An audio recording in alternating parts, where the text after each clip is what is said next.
Listen, I can't continue with this relationship anymore. I want to break up. I can't handle this anymore.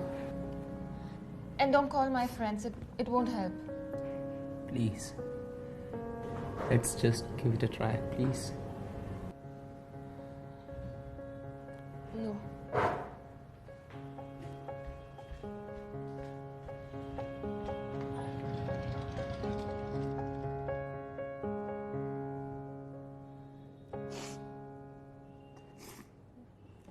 Look, he's crying.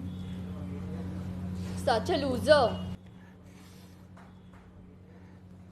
But how can a man cry? Loser.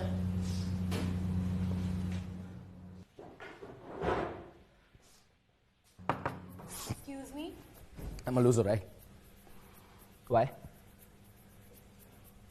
मैं रो रहा हूं तो मैं मर्द नहीं हूं, और मर्द रो नहीं सकते, क्योंकि सदियों पहले अमिताभ बच्चन ने एक छोटी सी लाइन बोल दी थी कि मर्द को दर्द नहीं होता। या ये 125 करोड़ में से 150 करोड़ अखंड शुद्ध लोग ये मानते हैं कि रोना औरतों का काम है, तो मर्द क्यों रोएगा? और अगर मर्द बेचारा रो देना तो ये नेटफ्लिक्स और अमेजन से ज्यादा एंटरटेनमेंट इस बात से मिल जाएगा लोगों को, उसकी मर्दानगी पर जज करने का मौका मिल जाएगा ना उन्हें। एक बात बताओ, क्यों ना रो मैं? 3 साल का रिलेशन था मेरा और उसका, और कसम से इतना कुछ दिया है ना मैंने उसे इस रिश्ते में, मेरा टाइम, मेरे इमोशन, मेरी फीलिंग, मेरा एफबी इंस्टा का पासवर्ड तक दिया मैंने उसे। उसने क्या दिया मुझे? ब्रेकअप। अरे घर का पालतू कुत्ता तक जाता है ना तो आंखों में आंसू आ जाते हैं, तो वो तो मेरी अपनी थी, मुझे रोना कैसे नहीं आएगा?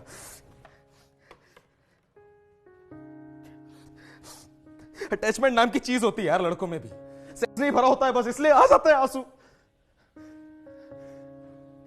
अब ए दिल मुश्किल का रणबीर कपूर नहीं हूं मैं कि अपनी छाती पर गमला पीट पीट कर खुद को शांत कर लूं।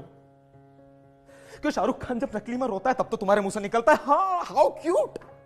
हम लड़के असली आंसू भी रोएंगे तो हम लूजर हैं। असल में ना तुम्हारी गलती है ही नहीं, ये सब गलती उस एकता कपूर की है। अपने सीरियल्स में इतने सदियों से इतना रोता हुआ दिखाया औरतों को, मानने लग गए लोग कि रोने का काम सिर्फ औरतों का है, मर्द रोएगा तो पाप है। ये सेम बात अगर संजीव कपूर सोचता ना तो पहला प्याज काटने के बाद बंद कर देता अपना काम, इतना बड़ा शेफ नहीं बन पाता वो। और संजीव कपूर तो आज का एग्जांपल है ना, महाभारत तो जानते होंगे, महाभारत में अर्जुन था, अर्जुन की आंख में आंसू आ गए थे रणभूमि में, कृष्ण ने रोका नहीं उन्हें, क्योंकि कृष्ण जानते थे कि जिन लोगों के सामने खड़े उनसे इमोशनल वैल्यू है उनकी। अब बोलो, जब श्री कृष्ण ने रोक पा तो तुम लोग कौन उंगली उठाने वाले? जब लड़कियां रोती है तो देखो बेचारी, अरे रे बेचारी लड़की रो रही है, और जब उसी की जगह लड़का रोता है तो देखो लड़की की तरह रो रहा है। किसने लिखा कि सिर्फ लड़कियां रो सकती हैं? वेद व्यास लिख के गए थे, तुलसीदास लिख के गए थे? बताओ यार, तुम्हें पता है लड़कों की रोने की शुरुआत कैसे होती है? जब पहली बार लड़का लड़की को प्रपोज करता है ना तो उसकी आंखों में खुशी के आंसू होते हैं, लेकिन लड़की के आने के बाद बस दुख, frustration, irritation, you shut up इन्हीं के आंसू निकलते हैं। और भादे हुए आंसू 3 प्रकार के होते हैं, basal tears, reflex tears, emotional tears. और लड़की एकमात्र ऐसा जीव जो तीनों टीयर्स एक बार में निकाल देती है।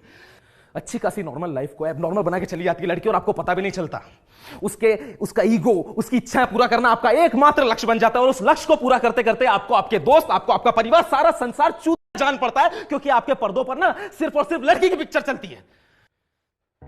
लड़की आपकी लाइफ में हो वो आपकी पर्सनल प्रॉब्लम है, लेकिन लड़की आपकी लाइफ में ना हो ना ये सोसाइटी की प्रॉब्लम है। लड़की आपकी लाइफ में ना हो तो नल्ला है, लड़की हो इसने किया तो नल्ला है। कर लिया, शादी की बात नहीं करी, नल्ला है ये तो। शादी की बात कर ली, बाप को नहीं जाने किस बात की तकलीफ हुई, नल्ला ही है। बैंक में इन चूत को प्रूव करने के लिए आया हूं क्या इस दुनिया में? क्यों ना रो?